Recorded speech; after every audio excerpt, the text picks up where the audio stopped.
Alhamdulillahirabbil alamin. Allahumma shalli wa sallim ala sayyidina Muhammad.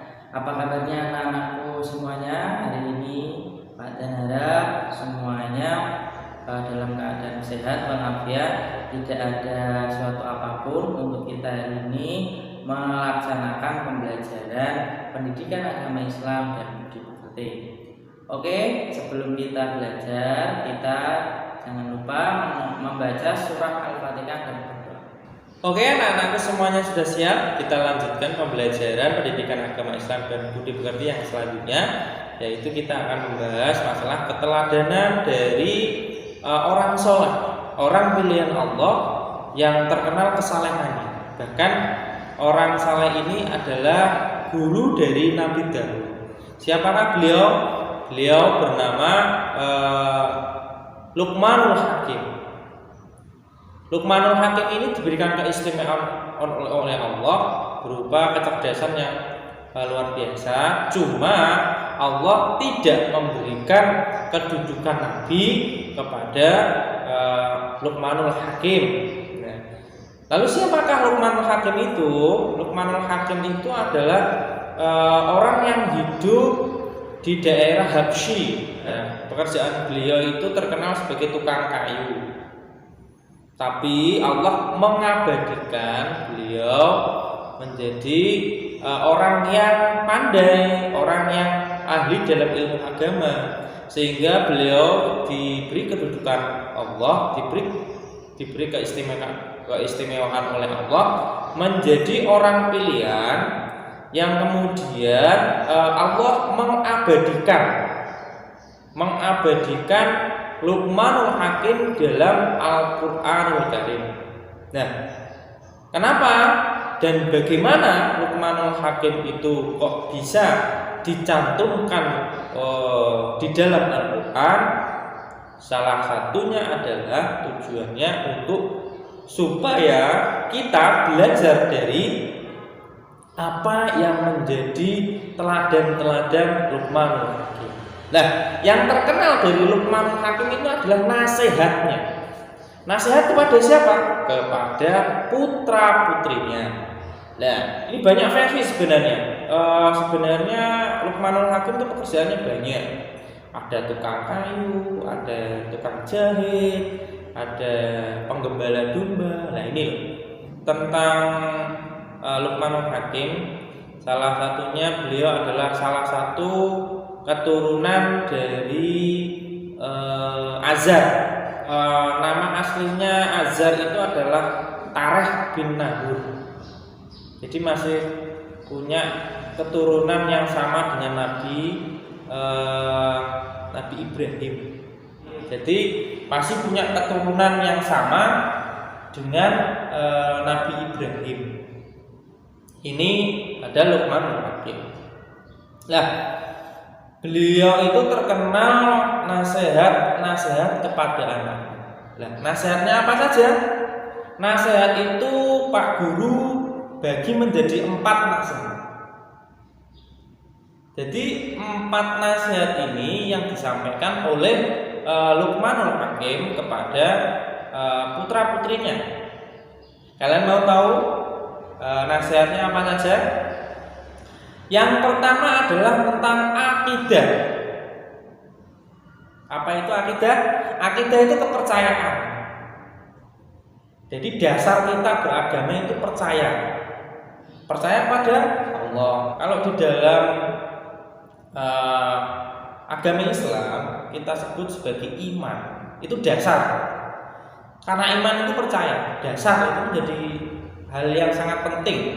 Jadi makanya kita teladani betul bahwa Luqmanul Hakim ini adalah orang yang kepercayaannya kepada Allah Subhanahu wa taala itu tidak diragukan.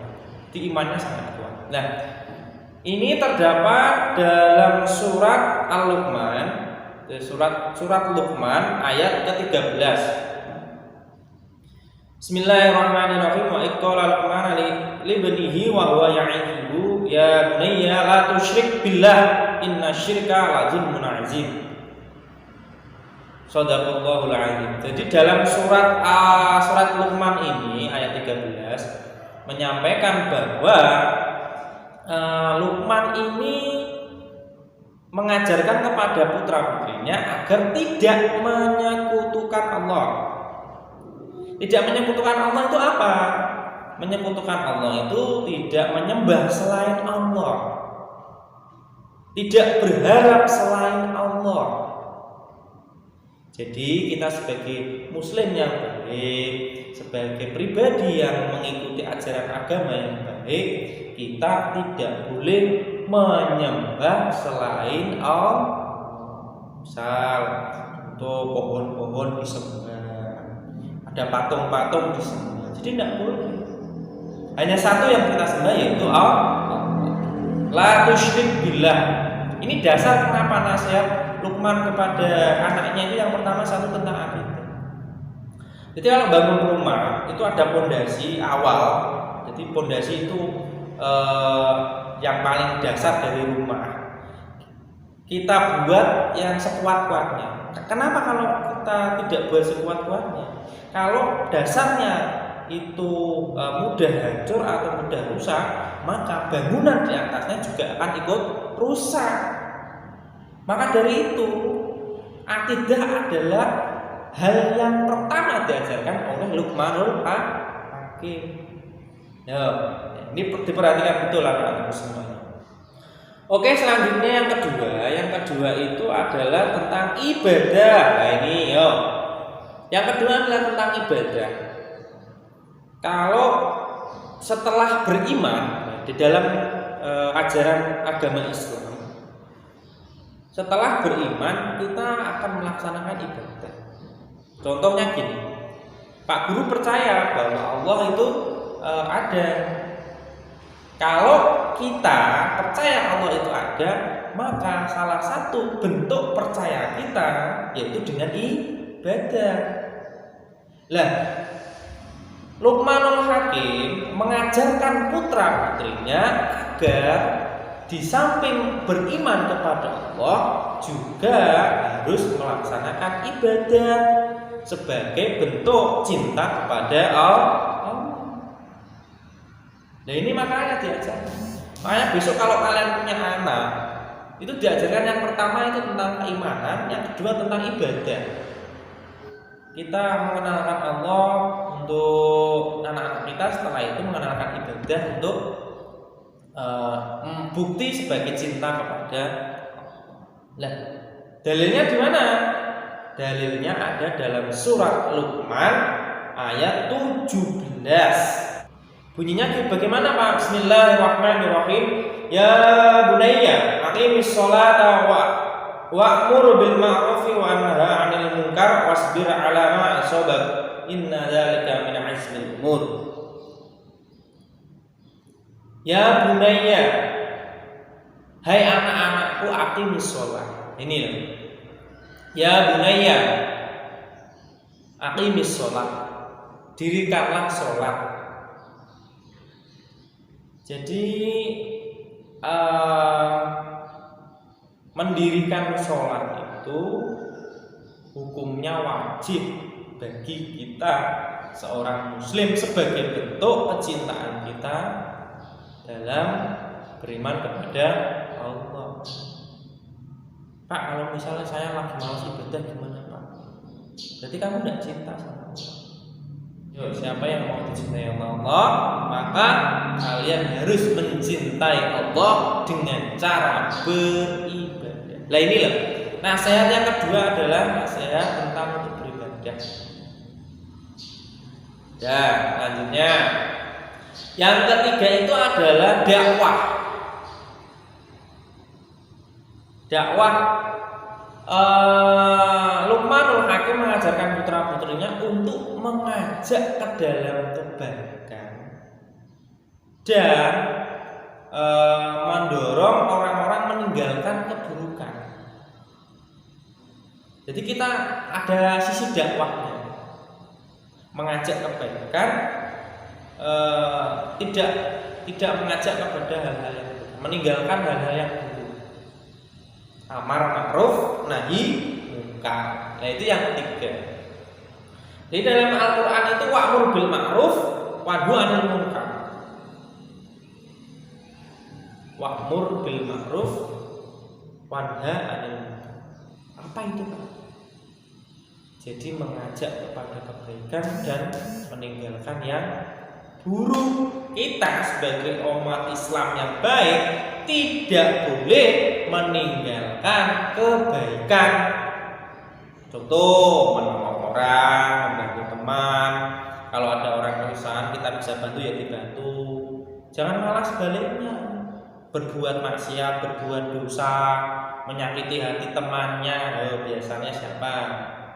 Terus kalau diajar oleh gurunya sukanya bantah, sukanya menyakiti hati guru, nah hati-hati, nanti dapat hukuman.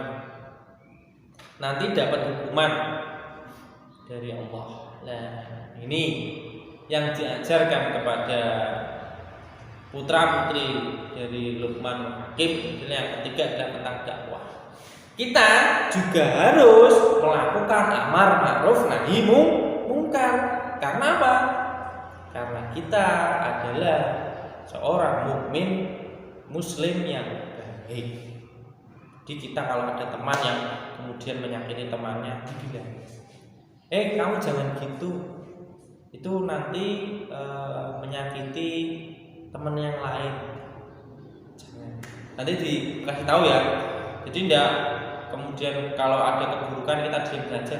Kalau kita bisa cegah ya kita cegah. Kalau kita bisa ajak kebaikan ya, misalnya teman waktu sibuk main, nge-game dan lain sebagainya, waktu sholat datang diajak sholat berjamaah yang baik. Oke, selanjutnya yang keempat dan yang terakhir itu adalah tentang akhlak. Akhlak. Dan ini dasar, 4 ini penting. Penting semua. Semuanya penting. Dan yang terakhir ini adalah tentang akhlak. Kalau dalam surat Luqman itu bunyinya gimana? Wasbir alama asobak. Jadi kita diperintah untuk bersabar. Bersabar. Semua yang diberikan Allah, baik itu cobaan, ujian dan lain sebagainya, itu melatih diri kita menjadi mukmin yang baik, menjadi orang yang sabar. Sabar ini akhlak, perilaku yang baik. Pak, perilaku yang baik berarti sabar saja? Enggak. Perilaku yang baik macam-macam. Cuma intinya dari nasihat dari Luqman Hakim itu Pak Guru bagi biar lebih mudah mengingatnya menjadi 4. Yang pertama adalah akidah, keimanan, akidah atau keimanan. Yang kedua adalah tentang ibadah. Kita diperintahkan untuk beribadah. Makanya Pak Dan, guru semuanya kadang mengingatkan kalian semua untuk rajin sholat, tidak meninggalkan sholat. Ini karena apa? Kita meneladani dari Luqman Hakim salah satunya. Yang ketiga adalah dakwah. Kita harus bisa mengajak dalam kebaikan. Jangan sampai kita yang ikut dalam hal keburukan. Itu amar ma'ruf ya. Itu dakwah. Yang keempat adalah akhlak. Dan ini menjadi faktor utama kita menjadi umat Nabi Muhammad. Nabi Muhammad itu tujuannya adalah untuk menjadikan akhlak-akhlak kita saat ini menjadi akhlak yang baik, akhlakul karimah. Jadi jangan sampai kita berbuat yang tidak baik. Oke, mungkin sampai situ dulu anak-anak semuanya. Nanti kita sambung dalam pembelajaran pendidikan agama Islam dan budi pekerti yang selanjutnya. Sekian dari Pak Guru. Pak Guru sampaikan, jangan lupa jaga kesehatan, jaga kondisi, tetap sehat. Dan sekian, wassalamualaikum.